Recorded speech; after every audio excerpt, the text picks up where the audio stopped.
In this neighborhood, a home is your biggest investment. It's what you've worked for, not just yourself for your whole life, but for your families over generations. So people are going to stay in their homes.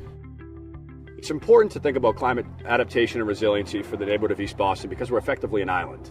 We're surrounded by water on all sides, and we're extremely susceptible to sea level rise. Our work here in East Boston began at the Boston Living with Water charrette, which we hosted just about a year ago on the 2-year anniversary of Superstorm Sandy. And coming from that, one of the things we wanted to do was to bring some of those ideas from the charrette and start working on the ground in a community. BSA Foundation, Boston Architectural College, and CDRC, our partnership with them has been vital to being able to gain access to the technical expertise, to assess the buildings, to understand the impacts, to understand what technologies are already there.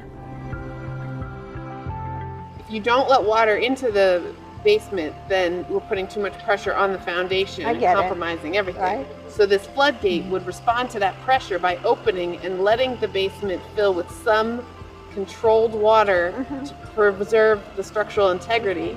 But that only happens if the water comes up high enough. The Huxtable Fellowship is a competitive fellowship at the Boston Architectural College where students who have a vested interest in doing design work in the civic realm or the public realm are afforded the opportunity to work on real projects in real places with real people.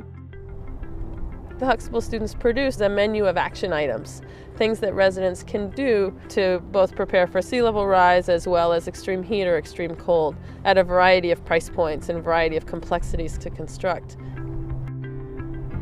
In the bigger picture, community engagement is vital to the successful adoption of these ideas as well, because there are many, many well-intentioned plans that are sitting out there on shelves collecting dust. We want this to be something that's really of the neighborhood, by the neighborhood, and that people actually do.